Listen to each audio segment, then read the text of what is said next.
আসসালামু আলাইকুম। খুব সহজে আপনারা প্যান কাটিং পায়জামা শিখতে পারবেন। এখানে হচ্ছে পায়ের ঢলা 13, 12, 14 যেভাবে দেয়, দেওয়ার পর আমি স্কেল বসাইছি। এই যে স্কেল আপনি দেখতেছেন, আমি মনে করেন যে দাগ দিয়ে নিলাম। এভাবে দাগ দিয়ে নেওয়ার পর নিয়ে দেওয়ার পর আমি আগে দাগগুলো দিছি আপনাদেরকে বোঝানোর জন্য। এই যে এখানে এটা হচ্ছে হাই, আপনি 30 ইঞ্চি দিতে পারেন, 31, 32 যেরকম আছে। এটা দেওয়ার পর আপনারা কিন্তু এই যে সাইডে দাগ দেখা যাচ্ছে, এটা কিন্তু রাবারের লাগাবেন এখানে, তারে ভাঙা নেই।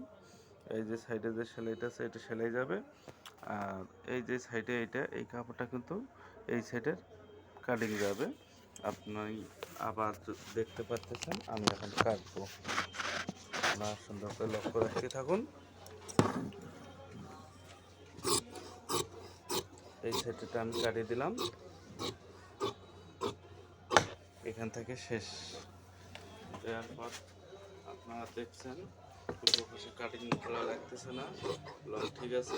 এই যে আমি সাইডে এটা কাটিয়ে দিলাম, দেওয়ার পর এই যে সাইডটা কাটিয়ে দিলাম, নিচে আলাদা মোড়ানি কাপড় দিবেন।